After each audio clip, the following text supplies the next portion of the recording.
if the spring was stretched so that the blue dot lined up with the 2, where could the red dot end 5. up? No. 6. Wait. Because that's on 1. We've just got 1, so it would be like just... How much is the... Beamy, that was wonderful. Can you say that a tiny bit louder, please? It goes up by 1 because the blue dot's on the 1. Yeah, and then the red dot's on the 4, so go up to 5. Okay. And what do you think, Izzy? I think the same as Beamo. You agree? Yeah, Good. Is it 1 turn of the spring every centimetre or every number? It could be 6, couldn't it? Because it couldn't. Yeah, it's just a little turn every time, so it could be just a bit lower down. Okay, so at the moment you're noticing that each turn of the spring is taking up 1 of the markings on the scale. I think it might stay on 4. Okay. Why do you think that? How do you know that? Well, the spring would turn round, I guess. So So it would go like that, so it would kind of be there. Still on 4 though. But it's being stretched. Yeah, so it can. the dot So it might turn round. Yeah. Okay. If the dot was fixed onto that bit of the wire, onto that bit of the spring, It wouldn't be on 4, it would be on 5. yeah. So we definitely think that 5 is one of the options. Yeah. Are there any other options? Where is it being stretched from? I'm pulling. That's a really good question. I'm pulling on the bottom of the spring.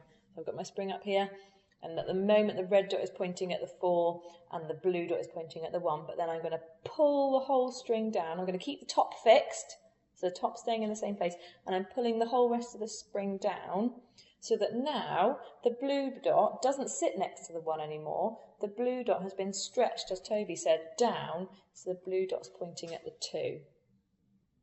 You said the whole spring would have stretched.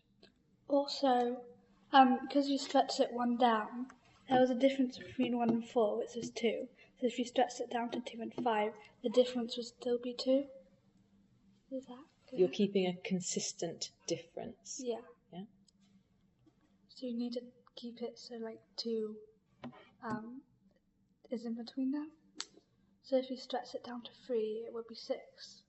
So at the moment, the gap between them, you're saying, is 3. So it's the blue's on the 1, stretched down to the 4. Mm-hmm. So if I'm doubling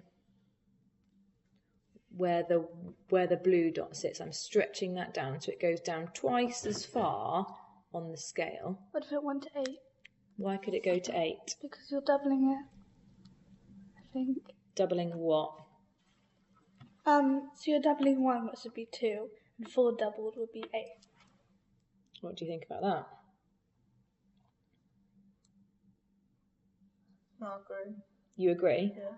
Yeah, you think it could be 8? Well, yeah.